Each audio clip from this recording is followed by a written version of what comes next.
আমি তুমি অনন্য, আমাকে তোমাকে হারায় দেওয়া এত সহজ না, ঠিক কিনা?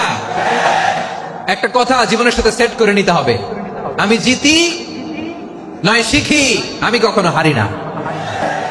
আমি কখনো হারি না, আমি হয় জিতি নয় শিখি। চিল্লায় বলো ঠিক কিনা? আমি কখনো হারি না, আমারে হারানো এত সোজা না। এই ধাক্কা ধাক্কি আমি সহ্য করে নেই।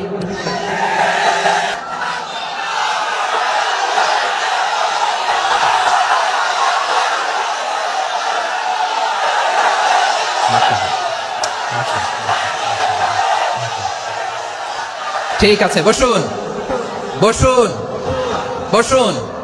আয়েরা, নিজেদেরকে পবিত্র রাখুন, ইসলাম চর্চা করুন, কোরআন চর্চা করুন, নৈতিকতা দিয়ে নিজেকে সাজান, নিজেদেরকে প্রস্তুত রাখো আগামীর বাংলাদেশের জন্য। নৈতিকতা, মোরালিটি, ভ্যালিউজ দিয়ে নিজেকে সাজাও, ইসলাম দিয়ে নিজেকে সাজাও, কারণ আগামীর বাংলাদেশ ইসলামের বাংলাদেশ। মিজানুর রহমান আজহারী যশোরের মাহফিলে যে কথাটা বলেছেন যে একদল খেয়ে গিয়েছে, আরেক দল খাওয়ার জন্য প্রস্তুতি নিয়েছে, ওই মাহফিলে আপনিও বক্তব্য দিয়েছেন, আপনার বক্তব্য আমরা শুনেছি। তো সেই কথাটা নিয়ে হুট করে বিভিন্ন ভাবে লেখালেখি হচ্ছিল। আপনি যে প্রশ্নটা করেছেন আজহারী সাহেবের বিষয়, প্রথমত বক্তব্য হচ্ছে একজন ইসলামিক স্কলার কি বলবে কি বলবে না, this is not your duty to inform him. সে তার মতো করে বলবে। একজন ইসলামিক স্কলারকে পূর্ণ স্বাধীনতা দিতে হবে।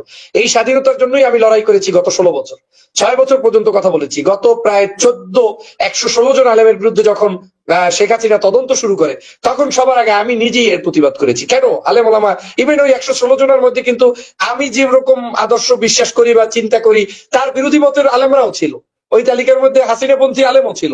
কিন্তু যেহেতু আলেম ছিলেন, তারপরেও আমি তাদেরকেও সাপোর্ট গিয়ে কথা বলেছি। কেন বলেছি? আলেমদের মুখ বন্ধ করার আপনার দরকার নেই। আলেমরা আলেমের মতো কথা বলবে, আলেমরা আলেমের জায়গা থেকে বলবে। এক, দ্বিতীয় কথা হচ্ছে আজহারী সাহেব যে বক্তব্যটা দিয়েছেন, এটা এক ধরনের এক একজনের এক এক বিশ্লেষণ।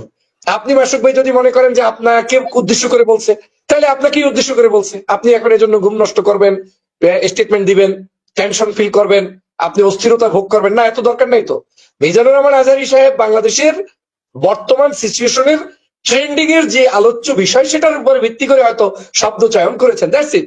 এই শব্দ চয়নটা এমনও তো হতে পারে, আমি তো মনে করি এটা তিনি জামাতকে উদ্দেশ্য করে বলছে, চরমনাইকে উদ্দেশ্য করে বলছে, হেফাজতকে উদ্দেশ্য করে বলছে, এমনকি আমার দল বিএনপি কে উদ্দেশ্য করেও বলছে। তো যাকেই উদ্দেশ্য তিনি করে বলুক না কেন, আগামীর দেশ গুন্ডা, চোর, ডাকাত, কোন ধরনের অপকর্ম করবে, অনৈতিকভাবে চলবে, তাদের হাতে তো দেশটা দিতে চাই না। অতএব আমি কেন টেনে আমার ঘাড়ে নিব যে উনি মনে হয় আমাকে বলেছে? এটা যারা মনে করেন, আমি মনে করি যে সেটাও কিন্তু তাদের রাইট আছে। গণতান্ত্রিক উপায়ে ওয়েল স্পেস আপনার তৈরি করে আমাদের এই যে কি বলে ফ্রিডম অফ স্পিচের কথা বলেছি, সেই জায়গা থেকে আমি মনে করি যে তিনি হয়তো এটা প্রশ্ন তুলতে পারেন। কারণ আজহারী সাহেব তো আলোচনা সমালোচনার ঊর্ধ্বের কোনো ব্যক্তি না, তাকে নিয়ে আলোচনা একজনে করতে পারে।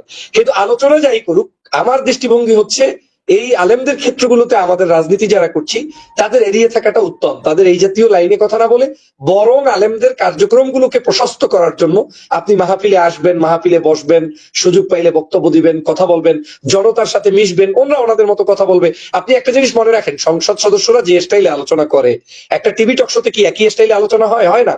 কিন্তু আমরা তো একই দেশে থাকি। একটা মাহফিলে যে আলোচনা হয়, সেটা কি বাহিরে হয়? হয় না। অতএব আমরা আমাদের যার যার জায়গার প্রফেশনটাকে যদি সুন্দর করে সাজাই, তাহলে আর দেশে এই মুহূর্তে কোনো প্রবলেম থাকে না। কিন্তু সমস্যাটা হচ্ছে আমাদের সেই মানে ধৈর্য শক্তিটা কিংবা আমাদের ওয়ে অফ স্পিচটা হয়তো আমরা অনেক সময় এলোমেলো করে ফেলি, বিদায় এই ধরনের সংঘাতের তৈরি হয়। আজকে তো আজহারী সাহেব দেশনেত্রী বেগম খালেদা জিয়াকে নিয়ে যে স্ট্যাটাস দিয়েছে, আমি আমি আমি ওইখানে আসছি। সর্বপ্রথমে আপনার কাছে আসছি যে আমরা কয়েকদিন যাবত দেখলাম যে বিএনপি কি বলছে, জামাত কি বলছে, এই নিয়ে দুই দলের ভিতরে কিছু কথার কাটাকাটি কিছু কিছু জায়গায়। সেখানে আজকে দেখলাম জামাতের আমির ডাক্তার শফিকুর রহমান সর্বপ্রথমে বেগম খালেদা জিয়ার সুস্বাস্থ্য কামনা এবং ওনার সুন্দর চিকিৎসা ব্যবস্থা শেষ করে বাংলাদেশে ফেরত আসার জন্য কামনা করে উনি একটা স্ট্যাটাস লিখেছেন, সেটা নিশ্চয়ই আপনি পড়েছেন। তো আমি একটু ডক্টর শফিকুর রহমান, তাহলে বিএনপি জামাতের ভিতরে কোনো ফাটল আছে, দ্বিমত আছে বলে এই কথা লেখার পরে আপনি কিছু পান কিনা? না, দেখেন, এটা হচ্ছে তার রাজনৈতিক শিষ্টাচার। সে একজন সজ্জন ভদ্র রাজনৈতিক ব্যক্তিত্ব এবং একটা দলের আমির। উনি তো আর আমির আমাদের মতো এই ছোট্ট জায়গা থেকে হয় নাই। উনি দীর্ঘদিন চড়াই উতরাই পেরিয়ে রাজনৈতিক শিষ্টাচার শিখে তারপরে তার অনেক জ্ঞান, গর্ব এবং ইসলামিক দলের যেহেতু উনি আদর্শিক ভাবেও তো ওনার একটা কথাবার্তা বলার ধরন ভিন্ন থাকবে। সেই জায়গা থেকে আমি মনে করি উনি এটা সৌজন্যতা দেখিয়েছেন, এবং এই সৌজন্যতাটা দীর্ঘদিন পর্যন্ত অ্যাবসেন্স ছিল। যেমন আওয়ামী লীগের আমলে দেশনেত্রী বেগম খালেদা জিয়া চিকিৎসাই তো পায় নাই, তাকে বিনা চিকিৎসায় হত্যার উদ্দেশ্যে শেখ হাসিনা বলেছে উনি তো বুড়া হয়ে গিয়েছে, উনি তো যে কোনো সময় মারা যেতে পারে, এই কথা বলে অট্টহাসি পর্যন্ত শেখ হাসিনা করেছে। তো আল্লাহ দেখেন যা যেখানে সম্ভব। অট্টহাসিটা লন্ডনে করেছিল শেখ হাসিনা, লন্ডনে করেছিল। আমেরিকা থেকে দৌড়ানি খেয়ে আসছিল লন্ডনে। আমরা যখন আন্দোলন সংগ্রাম করছিলাম, এখানে বিএনপি জামাত সব বিরোধী দল যখন আন্দোলন করছিল, লন্ডনের হোটেলে তাকে ব্লক দেওয়া হয়েছিল, হোটেল থেকে বেরোতে পারছিল না। তার ওই হোটেলের ভিতরে তার কর্মী বাহিনীর উদ্দেশ্যে বলছিল, খালেদা জিয়ার তো বয়স প্রায় 80-র মতো হয়ে গেছে, এখন তো মরণের সময় হয়ে গেছে, এখন আর উনার সেইটাই যে দেখেন রাখে আল্লাহ মালিককে আজকের দেশনেত্রী বেগম খালেদা জিয়া বাংলাদেশের একজন ঐক্যের প্রতীকে রূপান্তরিত হয়েছে। তিনি আজকের বাংলাদেশ থেকে যখন বিদেশে যাচ্ছেন, তখন শুধু জামাত ইসলাম না, বাংলাদেশের সকল রাজনৈতিক দলের নেতারা তার জন্য শুভকামনা করেছেন। এমনকি আপনি দেখেন এই যে জাতীয় পার্টি আওয়ামী লীগের দোসর, তারাও কিন্তু বাধ্য হয়েছে, মাহিবী চৌধুরী বাধ্য হয়েছে, মানে সবাই, মানে এক বাক্যে দেশের কোনো পার্টি টার্টি নাই, মানে সবাই বুঝেছে যে খালেদা জিয়া কি। এটাকে আমি আরেকভাবে বলছি আর কি, আপনি আমি নেগেটিভ পজিটিভ বলেন, আমি অন্যভাবে বলি একটু, জাস্ট 30 সেকেন্ড। মাহিবী চৌধুরী আর জাতীয় পার্টি বাঁচার জন্য এখন বিএনপি লঙ্গির তলে লুকাইতে চাচ্ছে। না ঠিক আছে, আমি এটা বিশ্বাস করি, আমি এটা আইসা তাদের পিঠ বাঁচানোর জন্য দুর্নীতি করেছে, যে ওটা আপনাদের ভিতরে ঢুকে যাওয়ার জন্য, আর আমি এটা পরে আপনাদেরকে মুসরাইয়া পা ভাঙবে। আমি এটা বিশ্বাস করি, আমি এটা বিশ্বাস করি তারা এটাই করতে চাচ্ছেন। কিন্তু আমি বুঝাতে চাচ্ছি যে ওই শেখ হাসিনার লোকগুলাও যারা একসময় খালেদা জিয়ার চিকিৎসা চায় নাই, চিকিৎসা দিতে দেয় নাই, এই জাতীয় পার্টি তখনও তো সংসদে ছিল, এই মাহিবীরা তখনও তো ছিল, কিন্তু কেউ তো কোনো ধরনের টুটা শব্দ করতে পারে নাই বা করে নাই। কিন্তু আজকে কিন্তু সেই চিত্রটা আল্লাহ তাআলা চেঞ্জ করে দিয়েছে, এমন ভাবে করেছে যে এখন খালেদা জিয়া মনে হচ্ছে বাংলাদেশের এই মুহূর্তেই মনে হয় কোনো একটা সুলতান, এই সুলতানুল হেন্দ হয়ে গিয়েছেন তিনি। তার এয়ারপোর্ট থেকে শুরু করে, রিসিপশন থেকে শুরু করে, ওখানে নামা থেকে শুরু করে সবকিছুতে একটা আল্লাহর পক্ষ থেকে তিনি নিয়ামত ভোগ করেছেন, এবং এই প্রায় 7 বছর পরে তিনি আজকে সন্তানের মুখ দেখতে পেরেছেন, এবং সেখানে একটা হৃদয় নিংড়ানো ভালোবাসার প্রতিচ্ছবি আমরা দেখেছি যে তারেক রহমান সাহেব যখন কোলাকুলি করেছেন, নিশ্চয়ই ভিডিওটা আপনিও দেখেছেন, যে সেটা আসলে দৃশ্য দেখলে কোনো সন্তান চোখের পানি রাখতে পারে না, মা এবং সন্তানের এই দৃশ্য। তো আওয়ামী লীগ কিন্তু শেখ হাসিনা পালিয়ে গিয়েছে, বাট খালেদা জিয়া কিন্তু পালিয়ে যায় নাই, বরং কাতারের আপনার কি বলে এই বিশাল তার জন্য যে আমির যে তার জন্য যে অ্যাম্বুলেন্স পাঠিয়েছে, বিশেষ অ্যাম্বুলেন্স, শুধু অ্যাম্বুলেন্সটা একবারের জন্য না, তার যত জায়গায় যাওয়ার প্রয়োজন হবে সব জায়গায় তারা এই অ্যাম্বুলেন্সটা দিবে এবং দিয়ে তাকে বাংলাদেশে আবার আনার ব্যবস্থা করবে, সেটার সব দায়িত্ব তারা নিয়েছে। আমি এবার একটু ফিরত যাচ্ছি। মিজানুর রহমান আজহারী আজকে লম্বা করে লিখেছেন মা এবং সন্তানের মিলন নিয়ে। উনি কিন্তু কোনো নাম লেখেন নাই, কারো নাম লেখেন নাই, মা এবং সন্তানের মিলনের উপরে উনি যে লেখাটা লিখেছেন, যেখানে আপনি আমরা সবাই পড়েছি, সবাই কমেন্ট করেছি। তো এই মিজানুর রহমান আজহারীকে নিয়ে 2 দিন আগে যারা বিএনপির 2 দিন আগে যারা সমালোচনা করলো, তাদের মুখটা কি থাকলো? আজকের উনার কমেন্টস এর উপরে আমি দেখেছি 50,000-এর উপরে কমেন্টস আছে, 16 থেকে 18,000 শেয়ার আমি দেখেছি। এই যে মানুষগুলা তার 50,000 কমেন্টস কয়েক ঘন্টায় পড়েছে মিজানুর রহমান আজহারী মা এবং সন্তানের মিলন নিয়ে, মানে এই যে কত মধুর এই লেখাটার উপরে এত হাজার হাজার শেয়ার কমেন্টস। যেই নেতারা উনার সমালোচনা করেছে বিএনপির, তারা সারা জীবন চিল্লাইলে এতগুলা শেয়ার কমেন্টস পাবে? আপনি এটা আজকে উনাকে নিয়ে যারা সমালোচনা করলো, আর মিজানুর রহমান আজহারী মা আর ছেলেকে নিয়ে যে লেখলো, এরই মাঝে আপনি মিজানুর রহমান আজহারীকে হারাইতে পারছেন? মানে আপনাকে বলছি না, বলছি আপনার দলের ভিতরে যারা সমালোচনা করে তারা কি হারাইতে পারছে, নাকি তারা নিজেরা হেরেছে? কোনটা হয়েছে আপনার দৃষ্টিতে? দেখেন এখানে মাসুক ভাই হারাহারির কিছু নাই। মিজানুর রহমান আজহারী সাহেবকে তো আমি চিনি, উনি প্রতিহিংসা পরায়ণ কোনো ব্যক্তি না। উনি যখন ওয়াজ নসিহত করেছেন, ওটাও কাউকে উদ্দেশ্য করে ওইভাবে সিরিয়াস ইস্যুতে উনি কথা বলেন নাই। উনি ওনার মন থেকে যেটা আসেন সেটা সবসময় বলেন, এখনো বলছেন, আগেও বলছেন। ওনাকে তো আমি দীর্ঘ প্রায় মালয়েশিয়াতে এখন থেকে 2017 সাল থেকে ধরেন একদম 1-to-1 কত বৈঠক করেছি, কথা বলেছি।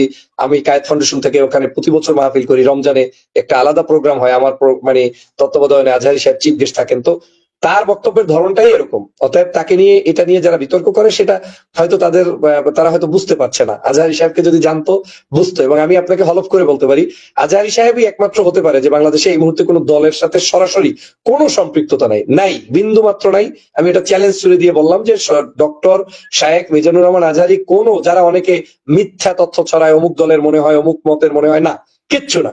উনি একদম উনি বারবার আমাদেরকে, আমি যখন গাড়িতে বসে জিজ্ঞেস করতাম যে আগামীর বাংলাদেশে যখন ভিন্ন দল আসবে, মত আসবে, আপনার স্পিচের ধরন কেমন হবে, উনি বলছে আমি একমাত্র এই ইসের খেদমত করতে চাই, দিনের খেদমত এবং ধর্মীয় আলোচনাগুলো করতে চাই, সেটা কারো পক্ষে বিপক্ষে যে যখন থাকুক সেটা আমার দেখার বিষয় না, আমি একদম ট্রু থিংস টকিং করতে চাই। এবং তার কিছু প্ল্যানও আছে, সে কারণে তিনি দেখবেন অনেক সময় অনেক জামাতও কিন্তু কষ্ট পায়, ডাকলে মাহফিলে পায় না, বড় কোনো আয়োজন করতে চাইলে সরাসরি সবগুলোতে সরাসরি একেবারে যে মানে গাভাসাইয়ে যায় এমনটাও না, কিন্তু অনেককেই আপনি পাবেন। তো আজহারী ভাইয়ের এই জায়গাটা থেকে আমি মনে করি যে কোনো অবস্থাতেই কারো ট্যাগ লাগানোটা, এটা বাংলাদেশে শেখ হাসিনার স্টাইল হয়ে যাবে। কারণ শেখ হাসিনা এই ট্যাগ লাগানো রাজনীতি করতেন। একজন ব্যক্তি যদি সত্য কথা বলতেন, সাথে সাথে বলতো লোকটা জামাত শিবির, লোকটা যদি ভালো কিছু বলতো তাকে জামাত শিবির। এই ট্যাগটা আগের জমানায় ছিল, এখন যাতে না থাকে এজন্য আমি বারবার বলছি। আজকে যে আপনার আজহারী ভাই যে শেয়ারটা দিয়েছেন বা পোস্ট দিয়েছেন, এটাই তো আর্ট, একটা সৌন্দর্যতা দেখেন। মানুষ কিন্তু বুঝে গিয়েছে তিনি কি বুঝাতে চাচ্ছেন। এখানে সুন্দর করে জনগণ খালেদা জিয়া এবং তারেক রহমানের এই ইস্যুটাকে মানে তিনি যে অ্যাপ্রিসিয়েট করেছেন, তাদের মধ্যে যে এই দেখা হয়েছে এই দৃশ্যটাকে নিয়ে মাত্র 2টা লাইন, এবং 2 লাইনে 50,000-এর অধিক আপনি যেটা বললেন কমেন্টস বা লাইক শেয়ারের পরে বিভিন্ন ধরনের শেয়ার পড়ছে, 10,000-এর উপরে মনে হয় শেয়ারই হয়ে গিয়েছে বা আরো বেশি হবে। আমি নিজে 16-17 হাজার দেখে ফেলেছি। আরো হ্যাঁ, তো 17,000, এটা ধরেন 1 লাখ শেয়ার হয়ে যেতে পারে, 1 লাখ শেয়ার হয়ে যাবে বা আরো কমেন্টস শেয়ার হবে। তো এটা তো আসলে এক ধরনের মানে ভিন্ন ধরনের তার চিন্তা, এবং তিনি কিন্তু এই অ্যাপ্রিসিয়েট গুলো করেন। উনি দেশের মানুষের জন্য, দেশের জন্য, হ্যাঁ ওনার কিছু ভিন্নতা আছে। যেমন আপনি যদি এখন সরাসরি চান যে এখনই আমার নামে আমি যেভাবে তারেক রহমান সাহেবকে নিয়ে কথা বলবো, খালেদা জিয়াকে নিয়ে কথা বলবো, এরকম করে আমি একটা দোয়া অনুষ্ঠানে গিয়ে দলীয় অনেক কথা বলবো, উনি হয়তো এইটা বলবেন না। ওনাকে দিয়ে আপনি এটা কামনা করেন কেন? উনি হয়তো কোনো দলের নামই বলবেন না। উনি হয়তো এমন আছে যে আদৌ জামাত ইসলামের নাম কোনোদিন ওনার মুখ থেকে আসতেও পারে না, আসতে I don't know, I don't think সে বলবে, এরকম বলার লোক উনি না, উনি বলবেই না। উনি হয়তো বলবে আগামীর বাংলাদেশ, আমি বলছি না ইসলামের বাংলাদেশ কেন বলবো না, ধর্মের বাংলাদেশ কেন বলবো না, এটা তো বলতে দোষের কিছু নাই, কিন্তু ব্যাখ্যা যার যেখানে ভিন্ন, আমার ব্যাখ্যা একরকম, আপনার ব্যাখ্যা আরেক রকম। আমি আজহারী ভাইয়ের জায়গা থেকে আমি বলতে চাই যে তিনি অত্যন্ত মার্জিত ব্যবহারের মানুষ, একেবারে কম কথা বলা মানুষ। উনি বাহিরের গুজব করতে চাওয়া, পিছনে মানে একজনের পিছনে ওদেরকে বলে কি ব্যাট বাইটিং করা, এগুলা উনি একদম পছন্দ করে না। উনি যা বলে ওই স্টেজে, বাহিরে আসলে ওইরকম, আমাদের সাথেও সম্পর্ক ওইরকম। একদল খাইছে আরেকদল খাওয়ার জন্য রেডি হয়ে আছে। কোরআন থেকে প্রেসক্রিপশন না নিলে সমাজ সুন্দর হবে না। এটা তো অনেকে ধরে নিয়েছেন, এই এরা সারা ওয়াজ টোয়াজ করে, এরা বোকা শোকা মানুষ, এরা শুধু আল্লাহ কোথাও করে থাকে, আর কোনো কাম আছে নাকি? টোটালি রং ভাই। তো এইসব মনে করেন দেখে আমাদের আজহারী সাহেবকে আপনারা এইভাবে অপমান করেন। আমাদের ইসলাম ধর্ম আমাদেরকে রাজনীতি শিখায়, আমাদেরকে অর্থনীতি শিখায়, আমাদের শিক্ষা ব্যবস্থা শিখায়, আমাদের গ্লোবাল পলিটিক্স শিখায়। এই দুদুমিয়াকে এই ইউটিউবে ফেসবুকে এসে মিজানুর রহমান আজহারী সাহেবের কাছে ক্ষমা চাইতে হবে, মাপ চাইতে হবে। মানে মনটা খুব খারাপ হয়ে গেল, বুঝছেন, মনটা খুবই খারাপ হয়ে গেল। সেটা হলো ভাই আমাদের মিজানুর রহমান সাহেব, মিজানুর রহমান আজহারী সাহেব ভাই কারো তো কোনো ক্ষতি করেনি। আমার জানা মতে সে তো কারো কোনো ক্ষতি করেনি, সে কোনো রাজনীতির সাথে সংশ্লিষ্ট না, তারপরে কারো পয়সা মেয়েরা খায়নি, তার দ্বারা কেউ ক্ষতিগ্রস্ত হয়েছে এরকম আমরা শুনিনি, শোনার কথাও না। উনি একজন ইসলামিক স্কলার। তো তার সাথে তো এইসব রাজনীতিবিদ যারা রয়েছে, পলিটিশিয়ান যারা রয়েছে, সো কল্ড পলিটিশিয়ানরা রয়েছে, তাদের সাথে তো গন্ডগোল থাকার কথা না, হতেই পারে। তো এখন মাঝখান থেকে এই আমাদের শামসুদ্দিন দুদু, বিএনপির সেই কেন্দ্রীয় নেতা, আইসা গায়ে কইরা আমাদের আজহারী সাহেবকে এইভাবে অপমান করলেন। তো এখন অপমান বলতে মানে এটি বুঝায় না যে কাউকে কলার দূরা টানাটানি করলেন, গালি দিলেন অসভ্য ভাষায় বা এইসব ধরনের কিছু করলেন। ব্যাপারটা কিন্তু এরকম না। কোন মানুষের নাম, একজন সম্মানিত ব্যক্তির নামটা যদি অসম্মানের সাথে আপনি উচ্চারণ করেন মুখ দিয়া, সেটাও কিন্তু একটা চরম অপমান। তো আমাদের শামসুদ্দিন দুদু সাহেব এরকম একটা ঘটনা ঘটিয়েছে। তো এখন ভাবছিলাম ওই ভিডিও করি তারে ছেড়ে দেবো, তো চলুক, তা সে তার মতো চলুক। এসব বেয়াদবদের কি আশা করা যায়, এসব বেয়াদবদের দিয়ে আর কি আশা করা যায়। কিন্তু আপনাদের কমেন্ট দেখে আর আপনাদের প্রতিক্রিয়া দেখে তো এই ভিডিওটা আমাকে আরেকবার বানাতে হলো। সেটা হলো যে আসলে এখানেই শেষ না, এখানেই শেষ না, এটা এখানে শেষ হবে না।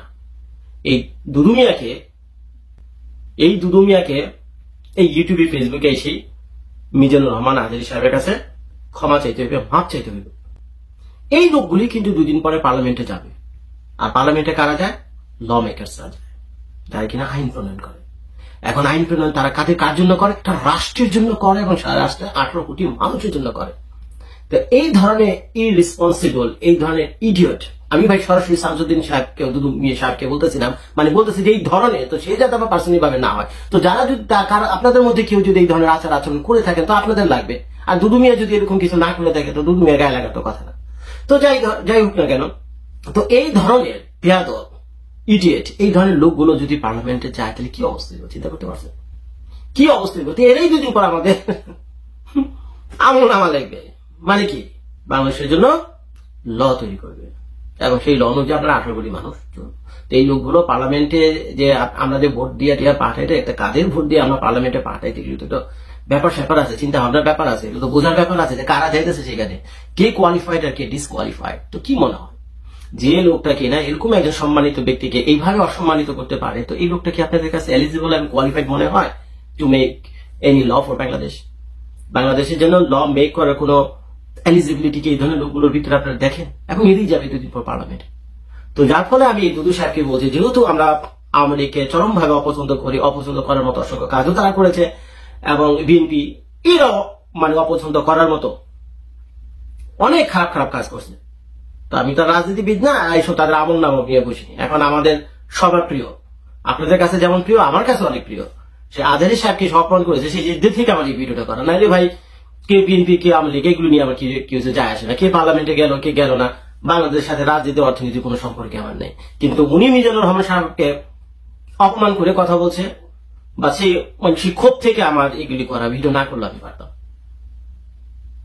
তো এখন এই দুদু সাহেব যেহেতু আওয়ামী লীগ তাদের আমল নামার কারণে আবার পার্লামেন্টে যাওয়াটা মোটামুটি অনিশ্চিত হয়ে গেছে আগামী 2-1টা টার্ম পর্যন্ত। তো এখন এই সুযোগে বিএনপির যে কেন্দ্রীয় নেতারা রয়েছেন তো তারা তো মহাখুশি। তাদের আচার আচরণ কথাবার্তা দেখে মনে হয় মানে নির্বাচন হয়ে গেছে এবং তারা পার্লামেন্টে চলে গেছে এবং তারা এখন প্রধানমন্ত্রী বানিয়ে ফেলছে। না রে ভাই, বাংলাদেশের মানুষ বোধহয় ছিল, কিন্তু বাংলাদেশের মানুষ এখন আর বোধহয় না 2024 সালে। দেখছেন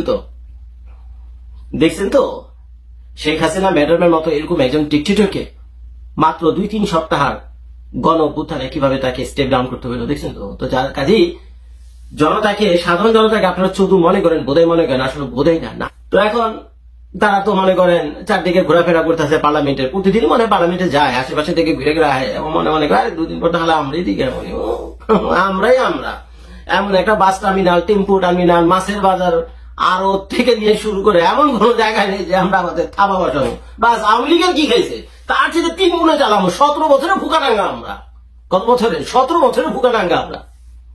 এখন মিজানুর রহমান সাহেব যে বলছে ভাই উনি একজন জ্ঞানী লোক, উনি বাংলাদেশের সন্তান, বুঝে আমরাও বুঝি, সবাই বুঝি। তো এখন এক মিজানুর রহমান সাহেবকে আপনি ধমকাইতে গিয়ে সারুদ্দিন দুদু সাহেবকে বলতেছে, শামসুদ্দিন দুদু সাহেবকে বলতেছে, এখন মিজানুর রহমান সাহেবকে ধমকাইতে গিয়ে উনি তো বুঝলো একলা। এখন তো এই যে বাংলাদেশের 18 কোটি মানুষ আছে, ম্যাক্সিমাম মানুষ একই কথা বলতেছে যে একজন খাওয়া দেওয়া গেছে আর একজন খাওয়ার জন্য রেডি হয়েছে।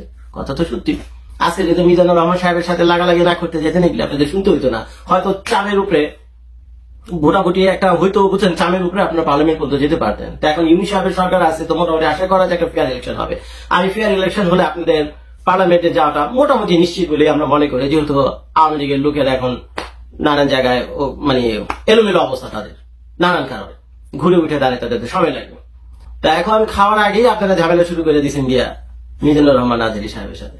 এখন ওনার সাথে খোঁচাখুচি করতে গিয়ে ওনার যে জনপ্রিয়তা বাংলাদেশে আছে ভাই, আপনারা এই বিএনপি যারা করেন, ইভেন আওয়ামী লীগও যারা করেন, একজন নেতার নাম বলেন যে কিনা এই আমাদের মিজানুর রহমান সাহেবের যে সম্মান, যে মর্যাদা, যে ভালোবাসা, এই ধারে কাছে আপনারা ঘিরতে পারবেন।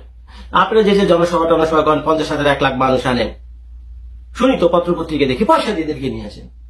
নাই ভাই, এটা তো আপনারা জানেন, আমরা জানি, পয়সা দিয়ে নিয়ে আসেন, বা নানান লোক প্রলোভন দেখা নিয়ে আসেন, বা স্বার্থের জন্য মানুষ সেখানে যায়। যেই দলটা যদি কোনো মতে জিতে যাই, মিটিং এ যাই, তারপর আমার কিছু রুটি রোজগারের ব্যবস্থা হবে, ধান্দা ফিকে আমি করতে পারবো। ভাই মিজানুর রহমান সাহেবের মতো লোকেরা, এইসব ইসলামিক স্কলার্স যারা রয়েছেন, তারা কিন্তু তাদের যে অনুষ্ঠানগুলো হয় কাউকে দেখছেন আজ পর্যন্ত? আমি তো শুনিনি যে ওয়াজ মাহফিলে কাউকে পয়সা দিয়ে আনা হয়েছে যে ভাই তোমাকে 100 টাকা দিলাম, আসো ভাই 10 মিনিট 1 ঘন্টা ওয়াজ শুনে যাও। শুনছে না? সুন্দর শুনিনি। মানুষ নিজের ইচ্ছায় রাত জেগে ওয়াজ মাহফিল গুলোতে বসে থাকে, লক্ষ লক্ষ মানুষ। তো আমি গতকালের ভিডিওতে বলছিলাম তো প্রায় 1 লক্ষ মানুষের মতো হবে। তো সেই ভিডিও নিচে আপনারা কমেন্ট করছেন, নিউজে এসেছে, সেখানে প্রায় 7-8 লাখ লোক, সর্বনাশ, 7-8 লাখ লোক একসাথে জড়ো হয় একটা মানুষের মুখের কথা শোনার জন্য। ধর্মীয় আলোচনা শোনার জন্য, রাজনীতি অর্থনীতি শোনার জন্য। আপনারা তো অনেকেই ধরে নিয়েছেন তো এই এরা সারা ওয়াজ টোয়াজ করে, এরা বোকা শোকা মানুষ, এরা শুধু আল্লাহ কোথাও করে থাকে, আর কোনো কাম আছে নাকি? টোটালি রং ভাই। তো এইসব মনে করেন দেখে আমাদের আজারি সাহেবকে আপনারা এইভাবে অপমান করছেন। আমাদের ইসলাম ধর্ম আমাদেরকে রাজনীতি শিখায়, আমাদেরকে অর্থনীতি শিখায়, আমাদের শিক্ষা ব্যবস্থা শিখায়, আমাদের গ্লোবাল পলিটিক্সও শিখায়। তো বহুত স্বপ্ন দেখতেছেন, যাবেন পাশ করবেন, পার্লামেন্টে যাবেন, ঘুরেন না, চারদিক দিয়ে তো ঘোরাঘুরি করেন যে 2 দিন পরে দিকে ঢুকবেন। সাবধান হয়ে যান। সময় দিলাম আপনাদেরকে, 3 দিনের সময় দিলাম। এই ফেসবুক ইউটিউবে এসে মাফ চান। মিজানুর রহমান সাহেব যদি মাফ করে দেয়, স্বয়ং আল্লাহ আপনাকে মাফ করে দিবে, বুঝছেন? মানুষের ভালোবাসা পাইবেন। মানুষকে অপমান কইরা, মানুষকে অপদস্থ কইরা, মানুষকে অপমান কইরা, মানুষকে তিরস্কার কইরা, অহংকার করা, এগুলো ভালো না, বুঝছেন? এগুলো ভালো না। আপনারা দেশ চালাবেন, আপনারা আইন, একজন আইন প্রণেতা, একজন ল মেকার, একজন মেম্বার পার্লামেন্ট, তাই না? এমপি, একজন মেম্বার অফ পার্লামেন্ট আপনারা। তা আপনার দ্বারা তারপর যদি এরকম হয়, বলেন বাংলাদেশের ভবিষ্যৎ কোথা থেকে কোথায় গিয়ে দাঁড়ান? তো নিজেদেরকে সংশোধন করুন, জলদি করে যান, আজারি সাহেবের কাছে গিয়ে মাফ চান। আজারি সাহেব মাফ করে দিলে আমরা মাফ করে দিব। যান পার্লামেন্টে যান, আপনাদের জন্য মুরগি রাখছি খানগা গিয়ে, বুঝছেন? খানগা আল্লাহর রাস্তা ছেড়ে দিছি। ওই আরেক দল গতবার খেয়ে গেছে, 17 বছর ধরে খেয়ে গেছে। তা আপনারা খান, আরো 4-5 বছর ধরে যতদিন পারেন খান। আমাদের তো আর, আমাদের উপরে একটা আল্লাহ আছে, যদি আল্লাহ যা ভালো মনে করে সেটাই আপনাদের জন্য করবে। আল্লাহর রাস্তা ছেড়ে দিচ্ছে আপনাদের উপর। যদি মন চায় ভালো কিছু কইলেন এই বুকানাগা গরিব মানুষগুলোর জন্য। এক তারা গেছে, আরেক তারা সিএনজি স্ট্যান্ড দহল দেওয়ালে লেগে কি মুস্তাবাই গেছে। মুস্তাবাইও না, মুসের ভিতরে আগুন লাগাই দেওয়া হবে। এক তারা যাইবা, আরেক তারা আইবা। আর আমরা পড়ছি ফুতুলের মতো, আমরা তোমার কাছে মানুষ মনে হয় না। এক তারা সান্দা তুললে দৌড় খেয়ে যাইব গা, আরেক তারা এগুতে আপনার দিই না পানের দল কহেন ভিক্ষা করে খা। সিএনজিতে টেহা তো তুই খাইয়া বাসন লইয়া বর্ষাত বইয়া। এইভাবে সিএনজি ড্রাইভার থেকে, বাসের থেকে, মূলা বেসুন্ডাতে, আলু বেসুন্ডাতে টেহা তুলনের চাইতে বাঙ্গা বাসন লইয়া বইয়া লাও অনেক বালা, ঠিক কিনা? কদ্দুর চিন্তা করে চললেন, মনটা যা ধরে তা কইলেন না। ধ্বংসাইতে কয়দিন লাগবে? 12টার সময় তো খুব চিন্তা করছেন, তিনিও 12টার সময় তো কেউ চিন্তা করো, কিন্তু আমি তো করছি না। কেউ চিন্তা করবি তো 12টার সময় তো কেউ চিন্তা করছে না, আমিও করছি না। গরম বাছরি খাসির গোস্ত বল মাছি হেলালে আবার বল মাছ কি আল্লাহ? আরে আল্লাহটা কি তাই না? চিনছো তুমি আল্লাহ রে? কি আল্লাহ এটা? ধরে ধরে ধরে না, ধরলে আল্লাহ তামাশা করো। এই যে মাহফিল তো উঠতে গেলে লোকটা দেখে ভালো হয়েছে, এবারে যদি আটকা উষ্টা খাইয়া ফুটে দিকে কিতা করো বোঝা লাগবে না। ইয়া কখন যেন ফুটে যাই তো পারে, তো পারেনি উঠে খুব সাবধান। আমিন কর, জোড়া কন। হিংসা করণ দেব কয় জায়গাতে? 2 জায়গা। 1 নাম্বার হইলো যাবারা ফাঁসুক্ত নামাজ পড়ে, আমিও ফাঁসুক্ত পড়া। এবারে তাহাজ্জুদ পড়ে 4 রাকাত, আমি পড়া 5 রাকাত। এবারে দান করে 10 টাকা, আমি দান করাম 20 টাকা। এবারে যদি একটা বিধবা মাইয়ারে বিয়া দেয়, আমি বিয়া দেন 5টারে। এবারে যদি 5টা ফলার লেহা করার খরচ চালায়, আমি চালায়াম 10টারে। এই হিংসা করা জায়েজ, সুবহানাল্লাহ। এটা জায়েজ না, উত্তম। আর আমরা হিংসা হইলো উল্টা, আমরা হিংসা হইলো উল্টা। মানুষে মানুষ মনে করে, কথা দেখা মনে পড়ছে কত দেখি তা করতা। এখন নাম কি জানো? কামাল ভাই কইলে তো কামলা মারহাবা কয় না তো। মিথল মা একবার বিয়া করাইব, এবার বাড়ি হলো নিমসারের বেড়ায় মিথলমা বিয়া করাইব। ফুতেরে আইসে মিথলমা গ্রাম আইয়া দেখে তারা ফুরানাত্রীয় আছে।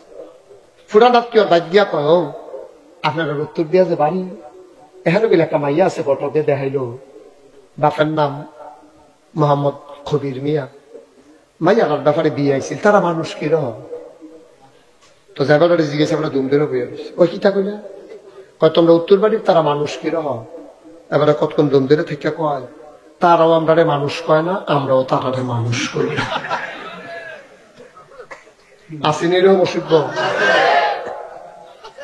তারাও আমরারে মানুষ কয় না, আমরাও তারারে মানুষ করে। হিয়াল কুত্তার জিন্দগি তেও তোমারে মানুষ কয় না, তুমিও তারে মানুষ কও না। রে কি মানুষ রে ভাই? আল্লাহ জ্ঞানী, আল্লাহ তোমার দুনিয়া ফাড়াইছে। আমার কথা ঠিক এই রে।